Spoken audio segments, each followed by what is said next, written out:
name's Noel Hastings and I'm a specialist consultant in the area of autism and autistic spectrum conditions. Worked for the National Autistic Society for nearly 10 years and currently working for AS Mentoring.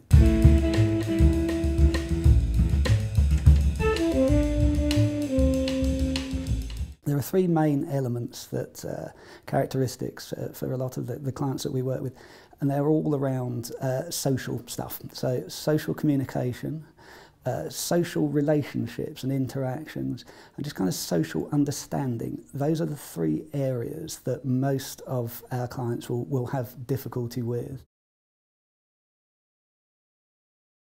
A lot of our clients will use language in a very literal way. The rest of us, if we stop to kind of think about it, don't do that. We rely a great deal on getting meaning from things like posture, intonation, context. People with autism may not be able to do that as easily. So in a work situation, and indeed in a recruitment situation, you need to be aware of that in order to adapt what you are doing as an interviewer or as a colleague or manager of somebody with the condition. A lot of our clients just don't understand social context in the way that we do. No one is really clear how we learn these things ourselves, but we definitely notice when somebody fails to observe the normal social conventions. So a lot of what we will do with people is actually teach them this stuff, and kind of things that are often taught are, is it appropriate to talk to and relate to the chap who you sit next to in your job in the same way as you would to your CEO or managing director. We have conventions around that. Whether they're right or not is a different matter, but a lot of our clients will need to be told that probably there is a difference in the way you might address somebody who's way more senior. And there's an awful lot of very finely nuanced kind of social contextual elements in most workplaces. We had an example a few years ago where a manager told a new employee who had autism, asked him, could you post this for me, and put a letter into his hand. He naturally was expecting that the new employee would simply take that to the post room in the building, and that was the process they all used. The individual, however, took the instruction literally. They had been told to post that. This was the guy's manager. He was new in the job, he wanted to do the right thing. So what he actually did was left the building and took the letter to the address on the envelope, because that's what he thought he had been asked to do. He wasn't being stupid or flippant. He had simply interpreted the language in a very literal way. And I think the learning for that manager and for any employer is you need to think quite carefully about the words that you use.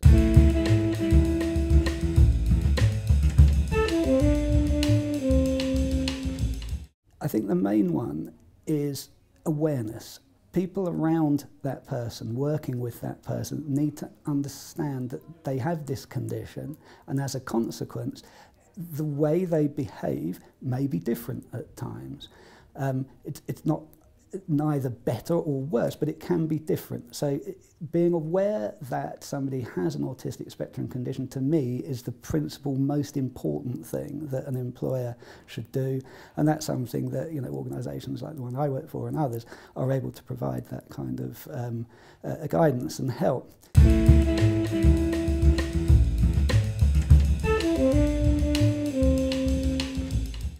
In terms of processes and procedures, I mean, there are conditions covered by the Equalities Act, so it does place a responsibility on employers to make adjustments.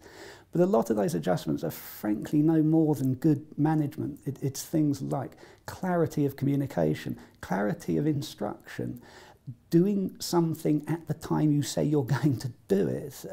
We have dozens and dozens of different examples where adjustments that we have suggested, I'll give you an example of one, that a lot of our clients would find it more difficult than you and I might to judge how well they are performing in a role. They lack some of the ability to do that. A strategy to address that is simply to provide feedback sessions outside of the normal, monthly management meeting. It's not a hugely onerous thing to do. but it provides a massively important yardstick to judge performance, which is hugely important to the individual.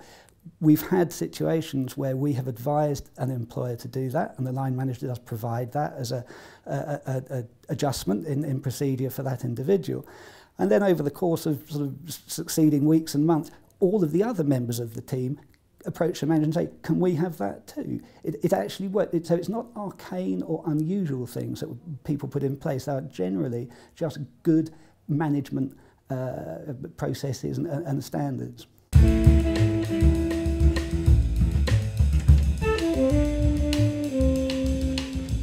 A lot of people with autism and Asperger's have some very specific strengths that are very, very saleable and very much in demand. There is often an ability to concentrate and focus with extraordinarily more intensity than the rest of us. Often there are abilities around things like figures, mathematics, any jobs around data that involve analysing or seeing patterns in large volumes of data. So a lot of the financial sector, banking type jobs are very well suited often to people with Asperger's syndrome.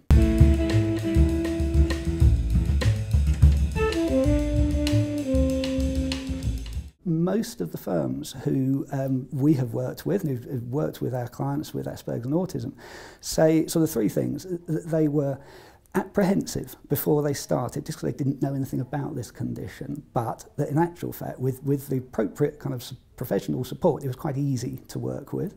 The adjustments that they needed to put in place were, by and large, just matters of good management practice. They didn't cost anything, and heightened the professional status of the firm.